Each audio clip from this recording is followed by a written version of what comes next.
புங்குடுதீவு மகாவித்தியாலய மாணவி வித்யா படுகொலை நடந்தது என்ன?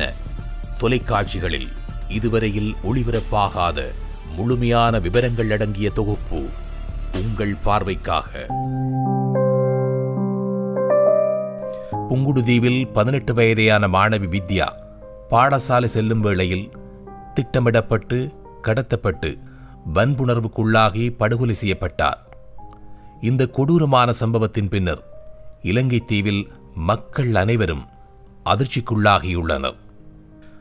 யாழ்ப்பாண மாவட்ட நிர்வாக அலகான இந்த பகுதியில் மற்றைய ஊர்களில் உள்ளமை போன்றே சிறு சிறு பிணக்குகள் மக்கள் சமூகத்திலே காணப்பட்டிருந்ததாயினும் பாரிய அளவிலான குற்றச்செயல்கள் நடைபெற்றிருக்கக்கூடிய பகுதியாக அது ஒருபோதும் காணப்படவில்லை என்று அந்த ஊர் மக்கள் கூறுவர். 90களின் தொடக்கத்தில் அங்கு ஏற்பட்ட இராணுவ நடவடிக்கையின் காரணமாக அந்த தீவின் 99% மக்கள் அங்கிருந்து வெளியேறி விடுதலை புலிகளின் கட்டுப்பாட்டில் உள்ள யாழ் குடாநாட்டில் குடியேறினர். 1991ஆம் ஆண்டு விடுதலை புலிகளின் கட்டுப்பாட்டில் இருந்த இந்த தீவும் ஏனைய தீவு பகுதிகளும் இலங்கை இராணுவ வசப்படுத்தலுக்கு உள்ளான போது கூடவே ஆயுத குழுவும் அங்கு காலூன்றியது. இராணுவ, கடற்படை மற்றும் ஆயுத குழுவின் கட்டுப்பாட்டில் வந்த பின்னர் இந்த தீவில் வெளியுலகத்துக்கு தெரியா வண்ணம் பல்வேறு குற்றச்செயல்கள் நடைபெற்றிருக்கின்றன. சாரதாம்பாள், தர்ஷினி, ஸ்ரீ கணேச வித்தியாசாலை ஆசிரியர் ஒருவர் என பலர் பாலியல் வல்லுறவுக்கு உள்ளாகி கொலை செய்யப்பட்டனர். இத்தகைய வன்புணர்வு மற்றும் கொலைகளை செய்த குற்றவாளிகள் இதுவரையில் தண்டிக்கப்படவில்லை என்பது பொதுமக்களின் கருத்தாக உள்ளது. இது தவிர மணியம் என்பவர் வெறும் 10,000 ரூபாவுக்காக சில ஆண்டுகளுக்கு முன்னர் கொல்லப்பட்டுள்ளார். இத்தகைய கொலை செயலை செய்தவர்கள் அரசு படையினராக அல்லது ஆயுத குழுக்களோடு தொடர்பட்டவர்களாக இருப்பதாக புங்குடுதீவில் வாழும் மக்கள் கூறுகின்றனர். இந்நிலையில் 2009இல் இலங்கையில் போர் முடிவுக்கு கொண்டுவரப்பட்ட பின்னர் வன்னி பகுதிகளுக்கு இடம்பெயர்ந்து சென்றிருந்த மக்கள் சிலர் மீளவும் பல வருடங்களுக்கு பின்னர் புங்குடுதீவுக்கு திரும்பி வந்து வாழ்ந்து வருகின்றனர். எவ்வாறாயினும் அங்கு முன்னர் வாழ்ந்த மக்கள் தொகையில் 5% மக்கள் மட்டுமே தற்போது வாழ்ந்து வருவதாகவும் ஏனையோர் இலங்கையின் ஏனைய பகுதிகளிலும் வெளிநாடுகளிலும் வாழ்கின்றனர்.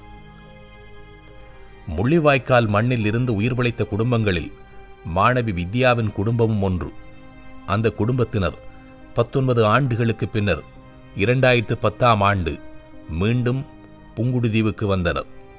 வித்யாவின் தந்தையின் பெயர் சிவலோகநாதன், தாய் சரஸ்வதி, சகோதரன் நிஷாந்தன், சகோதரி நிஷாந்தினி, யாழ் பல்கலைக்கழக மாணவி. வித்யாவின் குடும்பம் இடம்பெயர்ந்து வன்னியில் இருந்த காலத்தில் மாங்குளத்தில் 1996ஆம் ஆண்டு நவம்பர் மாதம் வித்யா பிறந்தார். ஆரம்ப கல்வி தரம் 1 முதல் தரம் 5 வரை துணுக்காயில் உள்ள பாடசாலையில் கல்வி பயின்றார்.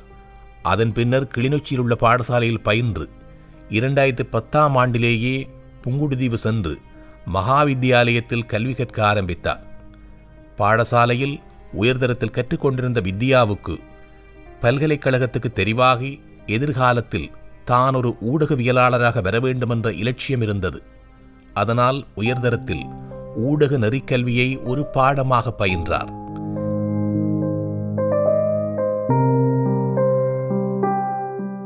ஊடக கற்கையில் ஊடகத்துறையில் தான் சாதிக்க வேண்டும், ஊடகவியலாளராக வர வேண்டும் என்று எண்ணியிருந்த வித்யாவிற்கு அந்த கற்க நிறைய போய்த்த ஆசிரியப்படுது எங்களுடன் இருக்கின்றார். குறித்த வித்யா மாணவி உங்களுடைய பாடத்தில் ஊடக கல்வியில் எவ்வாறான ஒரு அக்கறையை காட்டியிருந்தார்? மிகவும் திறமையுள்ள ஒரு மாணவி, ஊடகத்துறையாளராக வர வேண்டும் என்றுதான் அவருடைய சிறந்த லட்சியமாக இருந்தது. உண்மையில் நான் இந்த பாடத்தை முதல் தரம் இங்கே ஆரம்பிக்க வந்த முதல் மாணவி அவள் தான். மற்ற ஒருத்தரும் அந்த பாடத்தை விரும்பல.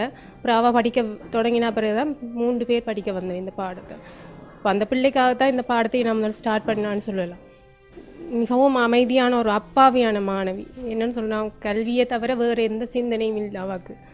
நான் படிப்பிக்க என்ன நான் வேறு கதைகள் கதைச்சாலும் அந்த பிள்ளை படிப்பு சம்மந்தமாகவே கேள்வி கேட்டுருப்பாள். இப்படி ஒரு சம்பவம் நடந்துக்கிட்டு எனக்கு சரியான அதிர்ச்சி. இந்த அதிர்ச்சியிலேருந்து நம்மளவும் இல்லை, சம்மந்தமாக எனக்கு கருத்து கூறாமல் எனக்கு விருப்பம் இல்லை. என்ன சொல்லலான்னு தெரியல. உண்மையாக மனித சமுதாயத்துக்கே ஒரு அவமானம் தான் சொல்லணும்.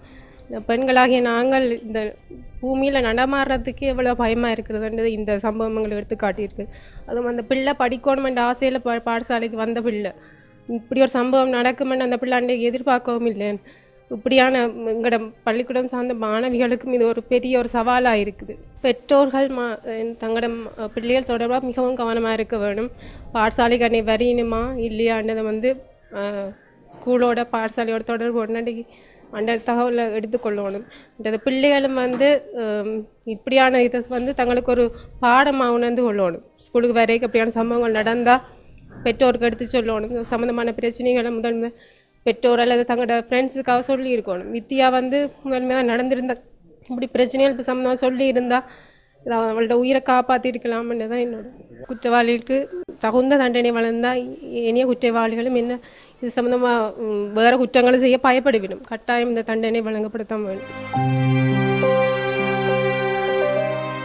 கல்வியில் நல்ல திறமைகளுடன், குறிப்பாக ஆங்கிலத்தில் நல்ல புலமையுடன் விளங்கிய மாணவியாக வித்யா காணப்பட்டார். சிறந்த செயற்பாட்டாளராக மாணவர்கள் ஆசிரியர்கள் மத்தியில் நல்லுறவுடன் செயற்பட்டிருந்த படுகொலை செய்யப்பட்ட மாணவி வித்யா தனது ஆசைகளுடன் எதிர்கால கனவுடன் கல்வி கேட்ட பாடசாலையினுடைய வகுப்பறை தான். இந்த பாடசாலை வகுப்பறையில் தான் அவர் தனது கனவுகளுடனும் தான் ஒரு ஊடகவியலாளராக வேண்டும் என்ற எண்ணத்துடனும் தனது கல்வியில் ஆர்வத்துடனும் அக்கறையுடன் கல்வி கற்றிருந்தார். இந்த வகுப்பறையில் தான் அவர் இறுதியாக தனது கல்வி நடவடிக்கையை மேற்கொண்டார். இந்த நிலையில் அவருடைய கனவுகளும் அவருடைய எதிர்பார்ப்புகளும் எதிர்கால திட்டங்களும் சில நயவஞ்சருடைய சிந்தனையாலும் அவருடைய செயற்பாடுகளும் நசுக்கப்பட்டிருக்கின்றது. உண்மையில் வித்யாவை பொறுத்தமட்டில் புங்குடுதீவு ஒரு புதிய சூழல். ஏனென்றால் அவர் அந்த ஊருக்கு வந்து 4 வருடங்கள் மட்டுமே என அவரது தாயார் கூறுகின்றார். அப்படி இருப்பினும் அந்த புதிய சூழலில் இருந்து தன்னை ஒரு சிறந்த மாணவியாக விளங்க கடுமையாக பாடுபட்டார். ஆற்றல் மிக்க ஒரு மாணவியாக காணப்பட்டார். அவருக்கு கல்வி ஆர்வம் கூடுதலாக இருந்தது. அதாவது கற்றற் செயற்பாடுகளில் அவருடைய ஆர்வம் கூடுதலாக இருந்தது. அவரை இங்கு தாயார் என்னிடம் கொண்டு வந்து கல்வி இந்த வித்தியாலயத்தில் சேர்க்கின்ற பொழுது அவருக்கு இருந்த சில உடல் உபாதைகள், அதாவது முன்பு கற்ற பாடசாலையில் டஸ்டர் தூள் கண்ணுக்குள் பட்டதனால எனவே அவருக்கு கண்ணில் சில பிரச்சனைகள் இருக்கிறது. எனவே பாடசாலையில் அந்த கூட்டுதல் அப்படியான சில கருமங்களை ஆற்றுவதை தவிர்த்து கொள்ளுமாறு என்னிடம் பெற்றோர் கேட்டுக்கொண்டனர். அப்போ அதன் பிரகாரம் நானும் சில அதீதமான கவனத்தை அந்த மாணவி மீது செலுத்தி வந்தேன். எனினும் அந்த மாணவியை சக மாணவர்களை போன்று தானும் பாடசாலை கருமங்களில் ஈடுபட வேண்டும் என்று ஈடுபடுவார். ஆனால் பின்னர் எனக்கு சுகமில்லாமல் இருக்கு சார், கண் எரியுது சார் என்று சில தகவல்களையும் எனக்கு சொல்லுவார். எனவே அவ்வாறான சக மாணவர்களுடன் அன்பாக பழகுவதுடன் தனது கற்றல் செயற்பாட்டிலேயும் சிறு வயதிலிருந்தே கல்வி கற்று வந்தவர். தரம் 11 கல்வி கற்கின்ற பொழுது நான் அவரிடம் கேட்டேன், நீ என்ன ஏழுக்கு படிக்கப் போகிறாய் என்று. அப்படி நான் கேட்கின்ற பொழுது அவர் எனக்கு சொன்னார், நான் ஒரு ஊடகவியலாளராக வர விரும்புகின்றேன். எனவே நான் ஏஎல்ல ஊடக கல்வியை கற்க வேண்டும் என்று. அப்பொழுது எனது பாடசாலையில் கலைத்துறையில் ஊடக கல்வி ஒரு பாடமாக கற்பிக்கின்ற வழக்கம் இல்லை. அந்த பாடசாலையில் அந்த மாணவியினுடைய விருப்பமோ என்னமோ தெரியவில்லை. அவர் சென்ற ஆண்டு இந்த பாடசாலையில் ஏல் கற்க தொடங்கிய பொழுது ஊடக கல்வியை போதிக்கக்கூடிய ஒரு ஆசிரியர், பட்டதாரி ஆசிரியர் ஒருவர் நமது பாடசாலைக்கு நியமிக்கப்பட்டார்.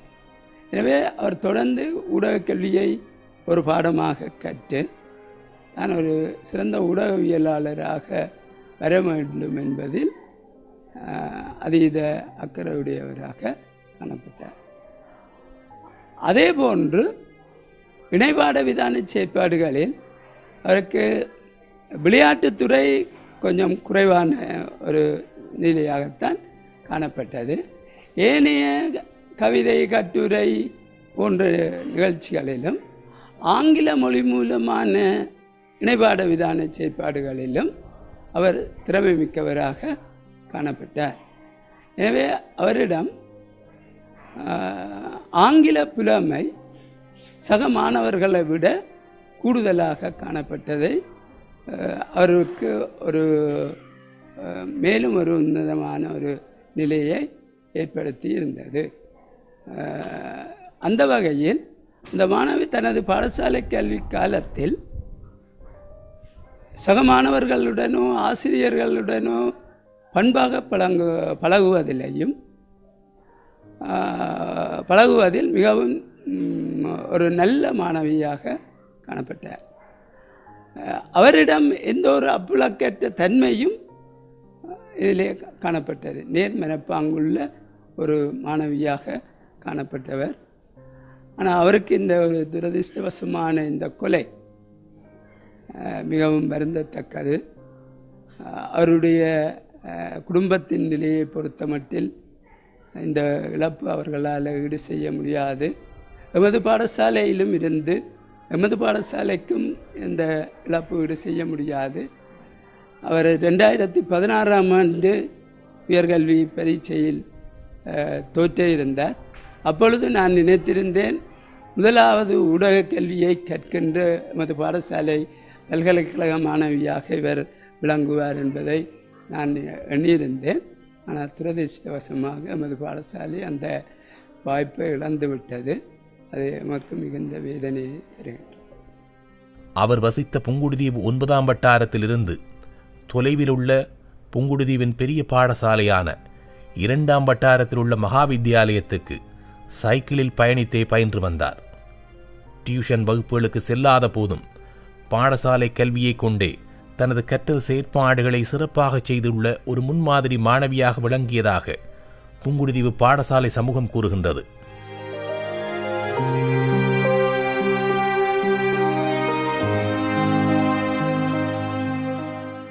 வித்தியாக்கா மிகவும் நல்லவா. அவள் எங்களுடைய ஸ்கூலில் நல்ல ஒரு திறமை உள்ளவா. அவள் எங்களை விட்டு பிரிஞ்சு போனது எங்களுக்கு ஒரு பெரும்பான ஒரு இழப்பாக இருக்குது. எங்களோட பள்ளிக்கூடம் எங்களோட பள்ளிக்கூடத்தில் படிப்புகள் எல்லாம் ஒழுங்காக இல்லவா இல்லாதது எங்களுக்கு மிகவும் ஒரு இழப்பாக இருக்குது. எல்லோரும் நாங்கள் இப்போ பிள்ளைகள் நாங்கள் எங்களுக்கு நல்ல ஒரு பாதுகாப்பு தேவைண்டா பள்ளிக்கூடம் போகிறதுக்கு ஒரு பஸ் பிடித்து விடுறது அண்டா நாங்கள் அங்கேருந்து நல்ல பாதுகாப்பான முறையில் வருவோம்.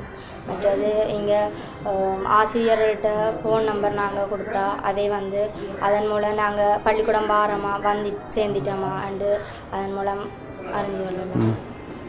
குற்றவாளிகளுக்கு கொடூரமான தண்டனை வழங்க வேண்டும். அவைக்கு அந்த தண்டனை வழங்கினா இனிமேல் அந்த இப்படியான செயற்பாடுகள் நடைபெறக்கூடாது. அப்படியான தண்டனை நடந்தால் தான் எங்களோட நாட்டுக்கே ஒரு அமைதி கிடைச்ச மாதிரி. அவாக்கு வித்தியாக்காவுக்கு ஒரு நீதி கிடைக்கணும். எங்களுக்கு அவாக்கு இப்படி நடந்திருக்கண்டா எங்களுக்கே நடக்கக்கூடாது இருக்குது. அதால் அந்த செஞ்ச அவ்வளோ பேருக்கும் ஒரு கொடூரமான தண்டனை வழங்க வேண்டும். பள்ளிக்கூடத்துக்கு வாரத்துக்கும் பிள்ளைகளுக்கு கஷ்டமாகவும் இருக்குது. அவங்களுக்கு ஒரு பய ரீதியான மன உளைச்சல் ஒன்று இருக்குது. அதுதான் வித்தியாக்காண்ட இறப்பில் எங்களுக்கு ஒரு உணர்வு இருக்குது. இப்போ எங்களோட இடம் நாங்கள் இப்போ ஆல்ரெடி அங்கால இருக்கிறோம். அங்கேருந்து நாங்கள் வரும்போது எங்களுக்கு ஒரு மன இதாகவும் பயமாகவும் இருக்கிறது. அது என்னென்னா எங்களோட அங்கால ஏரியாவுக்கு தான் நடந்தது. அதுக்காக வெள்ளன்லேருந்து வர்ற பிள்ளைகளுக்கு உரிய பாதுகாப்பாக பள்ளிக்கூடத்துக்கு வர்றதுக்கு பாதுகாப்பாக ஒரு பஸ் விடணும். மற்றது அவங்க வரத்துக்கு இப்போ பெற்றோர் மேலும் பயப்படுறீங்க பிள்ளைகளை பள்ளிக்கூடத்துக்கு அனுப்புறதுக்கு. அதுக்காக அவங்களோட பள்ளிக்கூடத்துக்கு வர்றதுக்காக அவங்களுக்கு ஒரு வாகனத்தை ஒழுங்கு செய்து எங்களை பள்ளிக்கூடத்துக்கு விடணும். நாங்கள் பாதுகாப்பாக இருக்கிறது. இப்போ வித்தியாக நடந்ததெல்லாம் மனிதநேயமிக்கவர்கள் செய்யக்கூடிய செயல் அல்ல. அவர்களுக்கு அதிகபட்ச தண்டனை வழங்குவதன் மூலம் மேலும் இவ்வாறான செயற்பாடுகள் நடைபெறாமல் தடுக்கலாம்.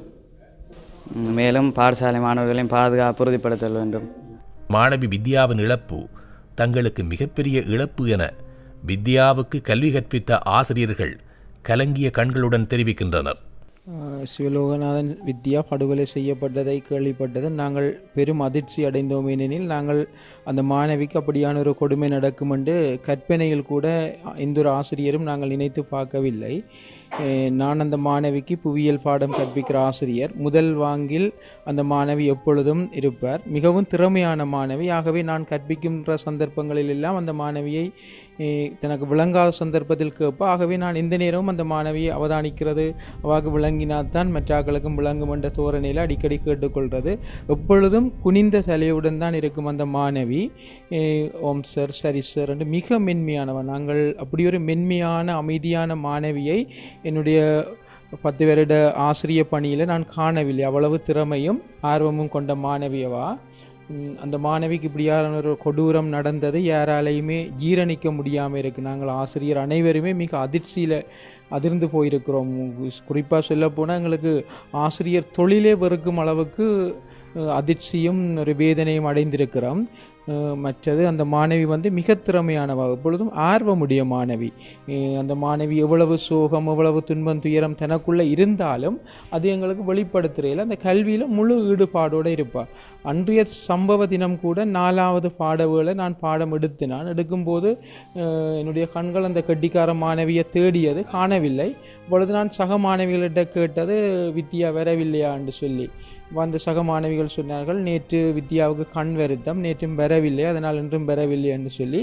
ஆகவே நாங்கள் முதல் நாளும் வரவில்லை என்ற செய்தியால் நாங்கள் அதை அன்று வரவில்லை என்றதை பெரிதுபடுத்த முடியலை. என்றால் அந்த சந்தர்ப்பத்தில் எங்கள் பாடசாலையில் எல்லா மாணவிகளுக்கும் கண் நோய் பரவி கொண்டிருந்தது. அதால் பாடசாலையை நாங்கள் அந்த வரவின்மையை நாங்கள் பெருசுபடுத்த முடியலை.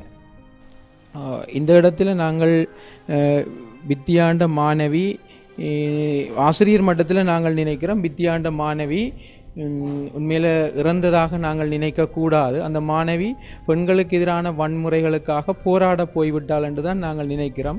அந்த மாணவியின் நினைவை எல்லோரும் வளர்த்து கொண்டு பெண்களுக்கு எதிரான அந்த வன்முறைகள் ஒரு விழிப்புணர்வை எல்லா இடங்களிலும் ஏற்படுத்த வேணும்.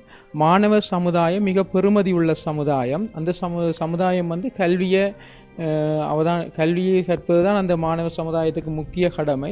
ஆகவே மாணவர்களை ஆசிரியர் என்ற வகையில் எல்லா மாணவர்களும் கல்வியை இடைநிறுத்துவதை வித்யா ஒரு கல்விக்கு குழப்பம் ஏற்படுத்துவதை வித்யா விரும்ப மாட்டார். இந்த வித்யான்ற சில விருப்பம் எனக்கு தெரியும். வித்யா எப்படியாவது தான் ஒரு உயர்கல்வி கற்க வேணும், அதாவது யூனிவர்சிட்டி என்டர் பண்ண வேணும் தமக்கே மாதிரி என்று விரும்பின வித்யா.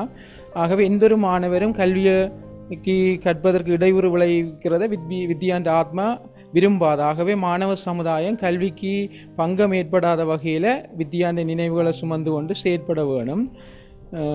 மற்றது மாணவற்ற உணர்ச்சி பெறுமதியானது, அந்த உணர்ச்சியை தேவையற்ற விதத்தில் இந்த மாணவ சமுதாயம் பயன்படுத்தாமல் பெறுமதியான விதத்தில் அந்த உணர்ச்சியை மாற்றலாம். குறிப்பாக இந்த இடத்துல வித்யாண்ட ஞாபகமாக எல்லா பாடசாலைகளிலும் வித்யா பெண்கள் வலுவூட்டல், பாதுகாப்பு வலுவூட்டல் அலகுண்டை ஸ்தாபித்து கொள்ளுங்கோ.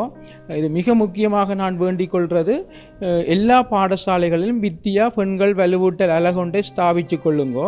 அந்த அலகினூடாக பெண்களுக்கு ஒரு விழிப்புணர்வு எல்லா பாடசாலைகளும் ஏற்படுத்த வேண்டும் என்றதை ஆசிரியர் மட்டத்தில் நாங்கள் விரும்புகிறோம்.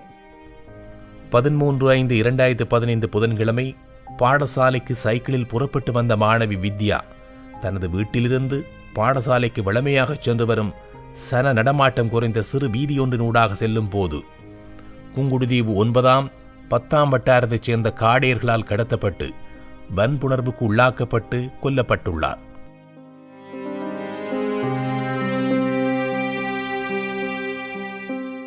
புங்குடுதீவில் கூட்டு பாலியல் வல்லுறவுக்கு உட்படுத்தப்பட்டு படுகொலை செய்யப்பட்ட வித்யா என்ற மாணவி இந்த பகுதியினூடாகத்தான் தனது பாடசாலைக்கான பயணத்தை மேற்கொண்டிருந்தார்.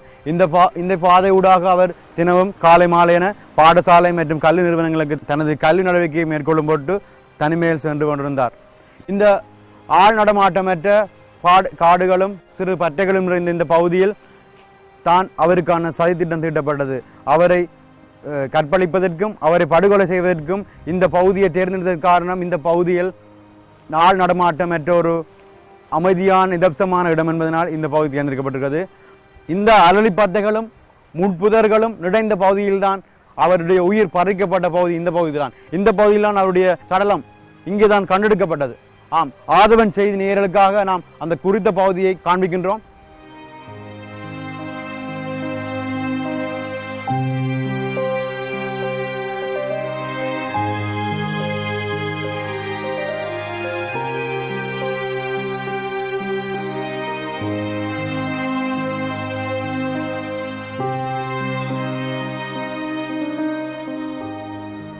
கடந்த கால யுத்தத்தின் அடுத்து இங்கு வாழ்ந்திருக்கக்கூடிய கல்விமான்களும் செல்வந்தர்களும் தொழிலதிபர்களும் தமது இடங்களை விட்டு, தமது சொந்த நிலங்களையும் தமது சொந்த உழைப்பினால் மேற்கொள்ளப்பட்ட மனைகளையும் விட்டு நாடு கடந்து ஊர் கடந்து பல்வேறு பகுதிகள் என்று வாழ்ந்து வருகிறார்கள். அப்படி அவர்களால் கைவிடப்பட்ட பகுதிகள் தான் இந்த புங்குடுதீவின் அடையாளங்களாக இன்று காணப்படுகின்றன. அத்தகைய ஒரு பகுதியில்தான் மாணவி வித்யா அவர்கள் படுகொலை செய்யப்பட்டார். மாணவி வித்யா அவர்கள் உயிரற்ற சடலமாய், துன்புறுத்தலுக்குள்ளான சடலமாய் இங்கேதான் இறுதியாக மீட்கப்பட்டிருந்தார். அவரது சடலம் மறுநாள் வியாழக்கிழமை அலரி மரங்கள் அதிகமாக உள்ள ஒரு பற்றை பகுதியில் கண்டெடுக்கப்பட்டுள்ளது. மாணவி வித்யாவின் கொலை தொடர்பாக தகவல்களை அறிந்து கொள்ள எமது ஆதவன் செய்தி பிரிவினர் நேரடியாக புங்குடுதீவுக்கு பயணித்து கொல்லப்பட்ட மாணவியின் வீட்டுக்கு சென்ற போது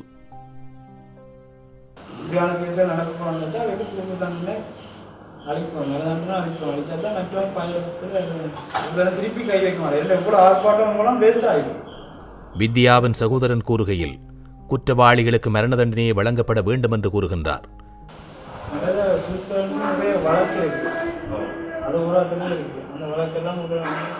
மேலும் இந்த கொலையின் சூத்திரதாரியான சுவிஸிலிருந்து வந்த குமாருக்கு பல வழக்குகள் ஊர்காவற்றுறை போலீஸ் நிலையத்தில் இருப்பதாகவும், ஆயினும் அவை எவையும் நீதிமன்றத்துக்கு கொண்டு செல்லப்படவில்லை என்று புங்குடுதீவினைச் சேர்ந்த ஊரவர்கள் தெரிவித்திருக்கின்றார்கள் என்றும் கூறியிருக்கின்றார்.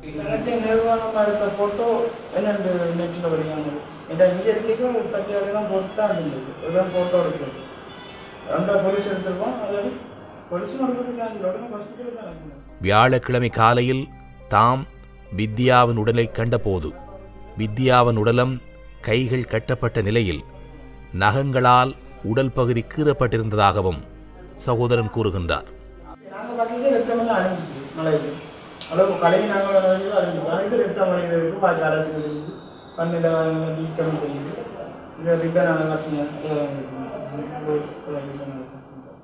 அதேவேளையில் தாம் வித்யாவின் உடலை கண்டபோது ஒளிப்படங்கள் எதுவும் எடுக்கப்படவில்லை என்றும் கூறுகின்றார்.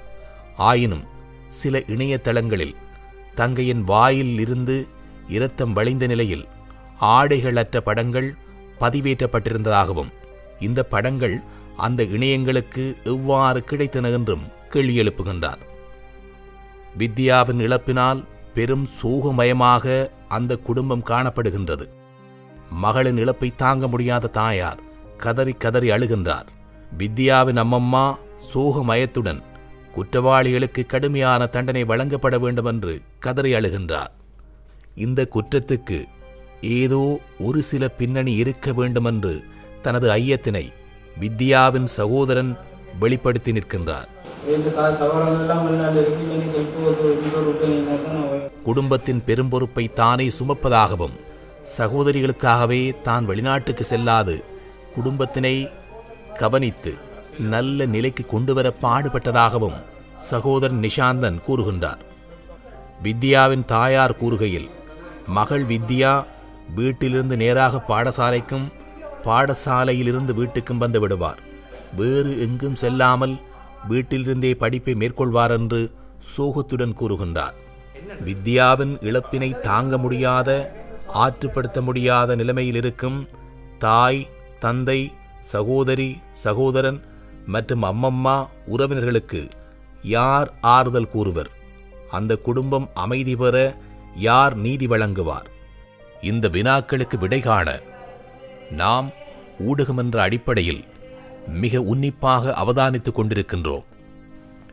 சந்தேகத்துக்குரிய குற்றவாளிகளின் வீடுகள் எரிக்கப்பட்ட நிலையில் படுகொலை செய்யப்பட்ட மாணவி வித்யாவின் பூதவுடல் புதைக்கப்பட்டிருக்கும் இடம்.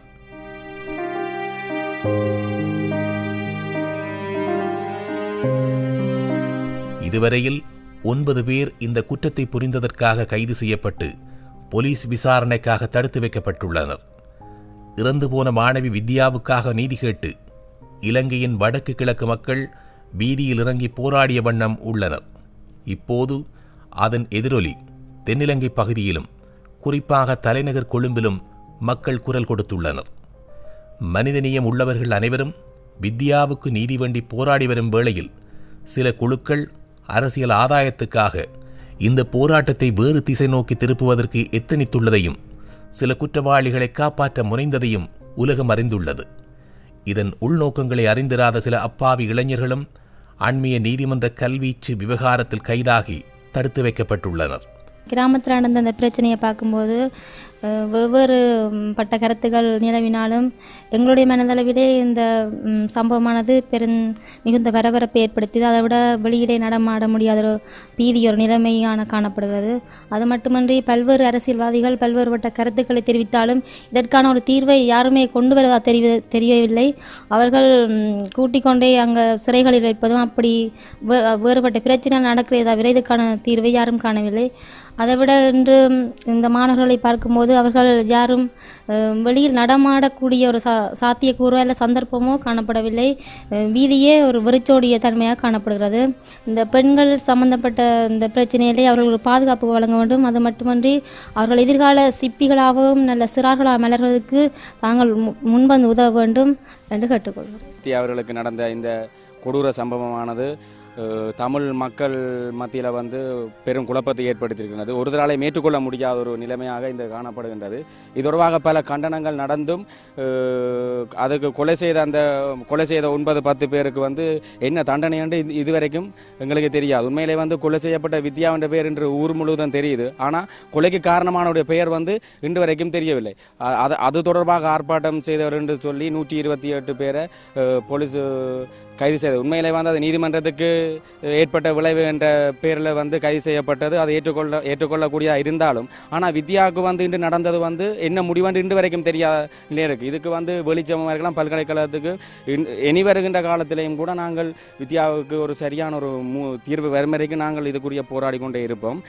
தற்பொழுது அந்த போராட்டம் இடைநிறுத்தப்பட்டுள்ளது. ஆனால் இனி வரும் காலத்தில் அது முடிவு தெரியும் வரைக்கும் நாங்கள் எல்லா சமூகத்துக்கும் பல்கலைக்கழகம் சார்பாக நாங்கள் ஒத்துழைப்பு தரக்கூடிய இருப்போம். கொலை செய்தவர் தனியொரு வித்யாவை கொலை செய்யவில்லை. ஏனென்று சொன்னால் ஒரு வம்சத்தை கொலை செய்து வித்யா ஒரு பெண்ணால் ஒரு வம்சம் ஒரு தலைமுறை ஒரு பரம்பரையை கொலை செய்யப்பட்டது. ஆகவே இது தொடர்பாக அதிகாரிகள் போலீஸ் அனைவருக்கும் சொல்ல விரும்புகின்றனர். தயவு செய்து அந்த கொலை வழக்கில் சம்பந்தப்பட்ட அனைவருக்கும் ஒரு சரியான ஒரு தண்டனை, உயர்ந்தபட்ச தண்டனை ஆயுள் தண்டனை அல்லது தூக்கு தண்டனையோ உயர்ந்தபட்ச தண்டனையை வழங்க வேண்டும். ஆகவே இறுதியாக சொல்லக்கூடிய விரும்புகிறேன். இதே போல கிளிநொச்சியிலும் ஒரு சம்பவம் நடந்தது. புங்குடுதியிலே இதே முற்பட்ட காலத்தில் நடந்தது. இன்று வித்யா, நாளைக்கு யார் என்று சொல்லி எங்களுக்கு தெரியாது. சில வழியில் பல்கலைக்கழக சமூகத்தில் ஒரு பெண்களாக கூட இருக்கலாம். ஆகவே இதை சர்வதேச நாடுகள், மேற்குலக நாடுகள், எல்லா நாடுகளும் இதுக்குரிய அழுத்தத்தை கொடுத்து இந்த வித்யாவினுடைய கொலையுடன் சம்பந்தப்பட்ட அனைவருக்கும் சரியான ஒரு முடிவை தருமாறு நாங்கள் கேட்டுக்கொள்கிறோம். இதுக்கு ஒத்துழைப்பாக பல்கலைக்கழக சமூகமும் ஒத்துழைக்கும் என்பதை ஆணித்தரமாக கூறுகிறேன். சில தினங்களுக்கு முன் நடந்த கொடூரமான கொலையை நாங்கள் வன்மையாக கண்டிக்கிறோம். இவர்களுக்கு இந்த குற்றவாளிகளை தூக்கு தண்டனை போடுமாறு நாங்கள் புங்குடுதி வாழ் மக்களும் அனைவரும் கேட்டுக்கொள்கிறோம்.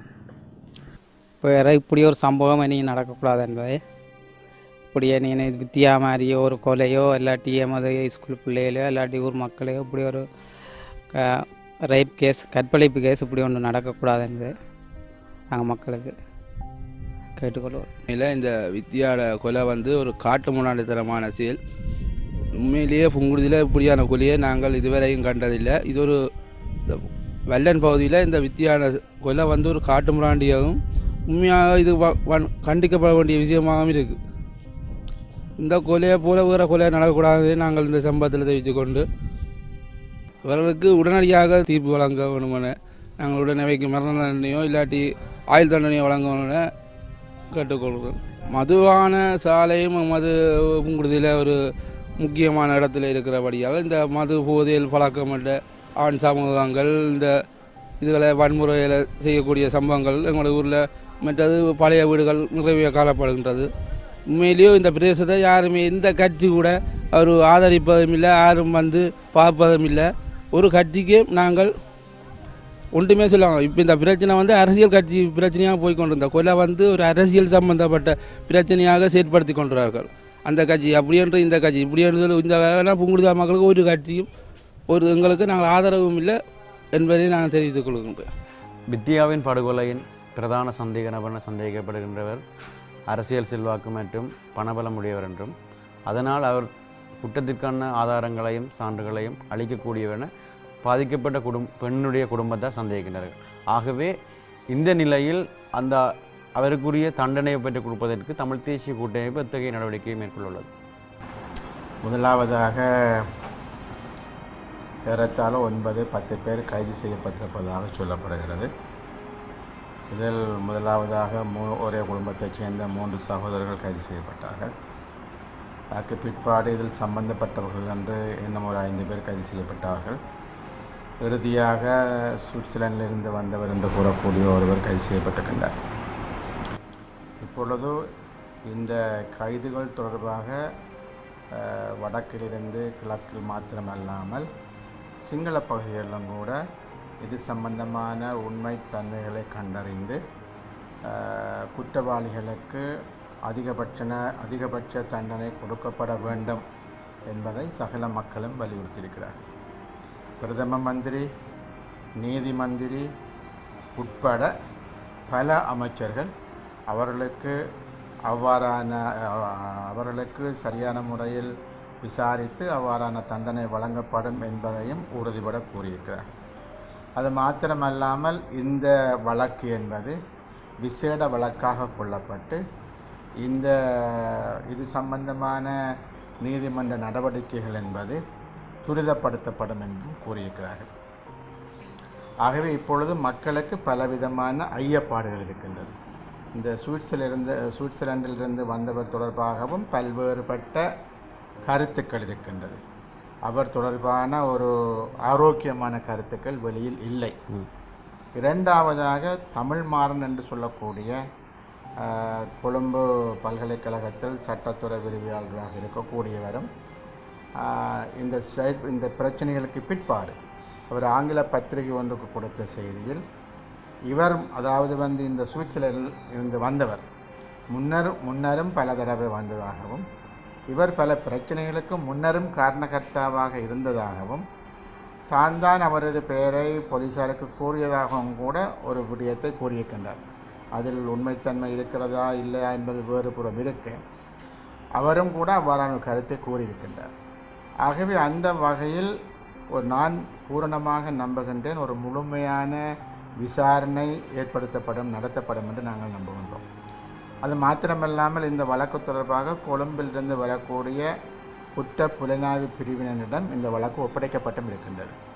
ஆகவே இது லோக்கல் போலீஸார் கையாளுகின்ற ஒரு பிரச்சனையிலிருந்தும் இது மாறி இருக்கிறது.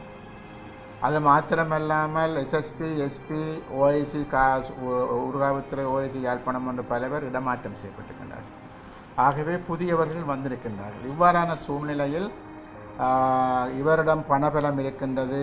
ஆகவே இவர் வந்து தப்பி விடுவார் என்று நாங்கள் பேசுவது அவ்வளவு பொருள் பொதிந்ததாக நான் கருதவில்லை.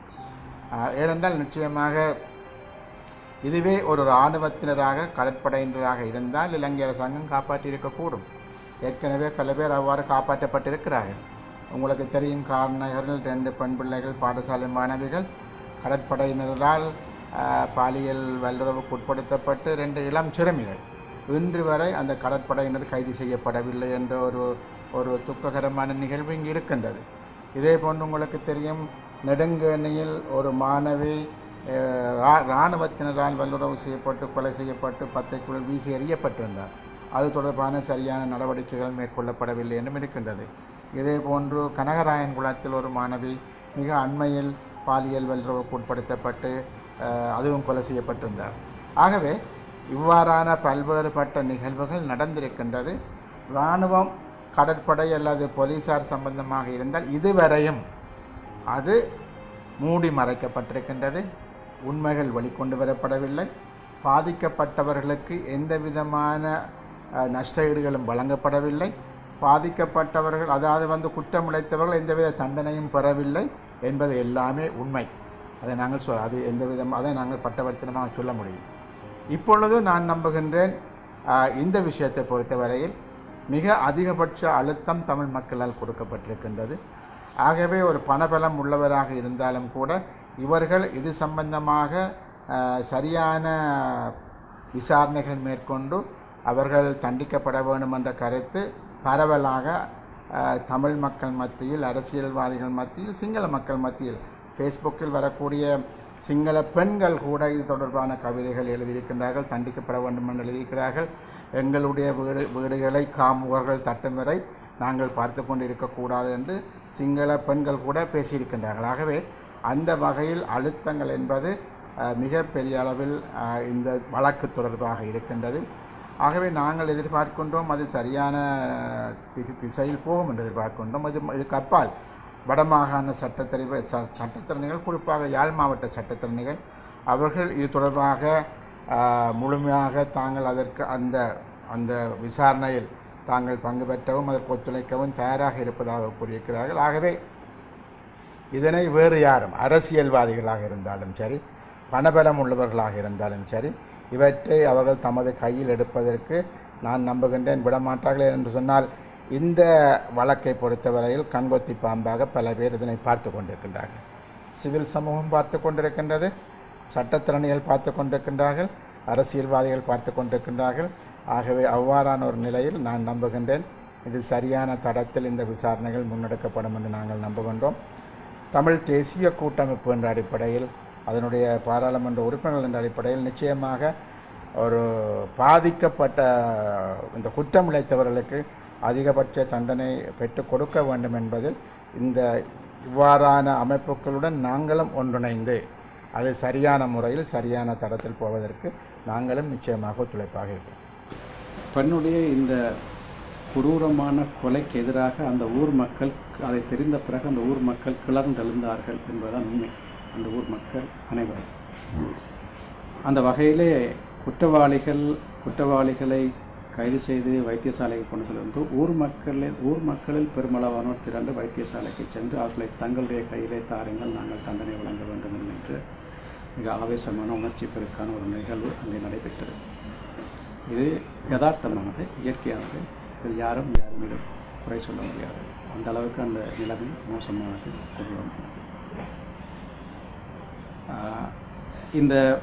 இது சம்பந்தமான செய்திகள் பரவலாக இந்த பெண்ணுடைய கோரமான கொலை, கூட்டான கற்பழிப்பு, பல மணி நேரம் எடுத்துக்கொண்டு இதில் பல விடயங்கள் வெளிவந்திருக்கின்றன. இந்த அளவு உண்மை போய் எங்களுக்கு இன்னும் முழுமையாக தெரியாது. அவற்றை அத்தகைய இனமான செயல்களை படம் பிடித்ததாக செய்திகள் இருக்கின்றன. அது உண்மையான எங்களுக்கு தெரியாது. அல்லது அதற்காகத்தான் அது செய்யப்பட்டதாகவும் ஒரு கதை இருக்கிறது, அதுவும் எங்களுக்கு சரியாக தெரியாது. ஆகவே ஆனால் இந்த கதைகள் முழுவதும் மக்கள் மத்தியில் பரவிவிட்டன என்பது உண்மை. ஆகவே இது எங்களுக்கு கடந்த இத்தகைய ஒரு நிலை, இத்தகைய ஒரு செயற்பாடு புதிதல்ல. காரணம், எங்களுக்கு மிக நீண்ட பட்டியல் இருக்கிறது. ஏற்கனவே இராணுவம் படையினரால் வடக்கு கிழக்கிலே பல கற்பழிப்புகள் நிகழ்ந்து படையினரால் என்று கண்டுபிடிக்கப்பட்டவை இருக்கின்றன, படையினரால் என்று சந்தேகிக்கப்படுகின்றவை இருக்கின்றன. இவை எதற்குமே இதுவரைக்கும் அரசாங்கம் எந்த ஒரு நடவடிக்கையும் எடுத்து குற்றவாளிகளுக்கு தண்டனை வழங்கவில்லை, அனைவரையும் பாதுகாக்கவிட்டது. இது மட்டுமல்ல, புங்குடுதீவை பொறுத்தவரை இது 3வது, தீவகத்தை பொறுத்தவரை இது 5வது அண்மைய ஆண்டுகளில்.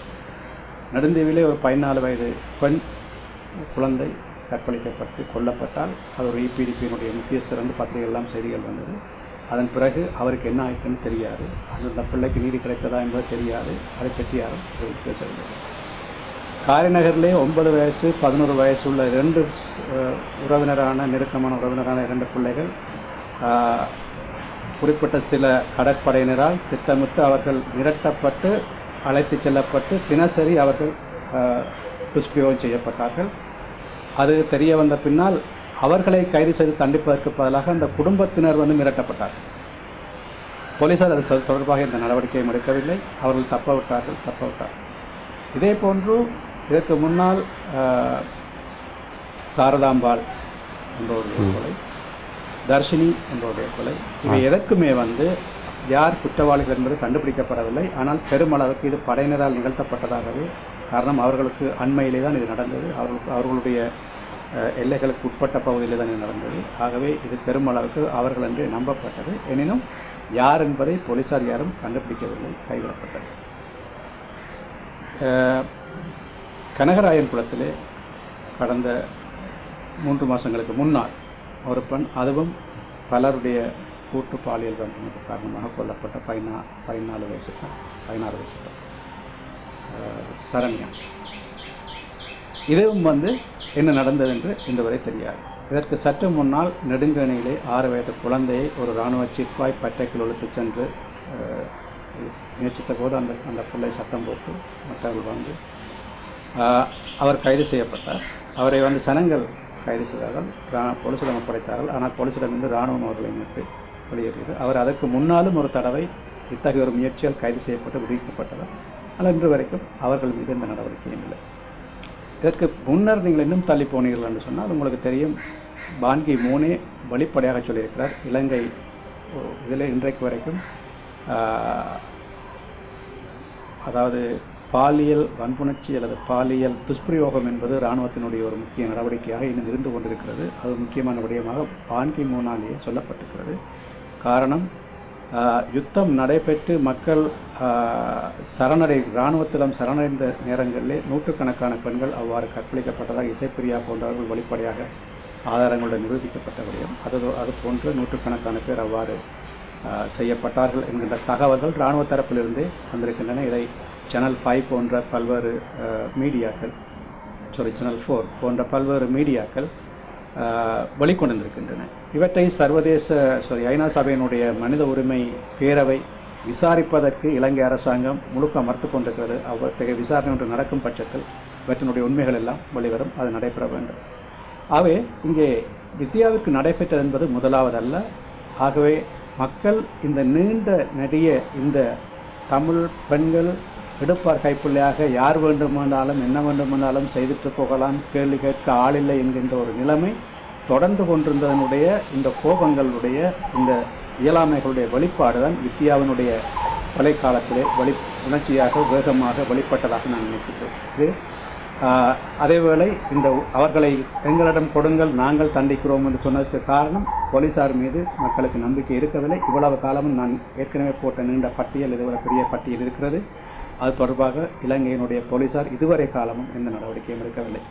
நம்மை பொறுத்த வரைக்கும் வித்யாவினுடைய கொலை என்பது இறுதியானதாக இருக்க வேண்டும். வித்யாவுக்கு நடந்த போன்ற விஷயம் இன்னொரு பிள்ளைக்கு இந்த நாட்டிலே நடக்கக்கூடாது சொன்னால், இதுவரைக்கும் நடைபெற்ற மூடி மறைக்கப்பட்ட விடயங்கள் வெளியில் எடுக்கப்பட்டு அத்தனை பேரும் தண்டிக்கப்பட வேண்டும் என்பது என்னுடைய நிலைப்பாடு. அவ்வாறு செய்யப்பட்டால் மட்டுமே அத்தகைய நோக்கத்தை கொண்டவர்கள் அல்லது அத்தகைய தீய சக்திகளுக்கு ஒரு அச்சம், பயம் இருக்கும்.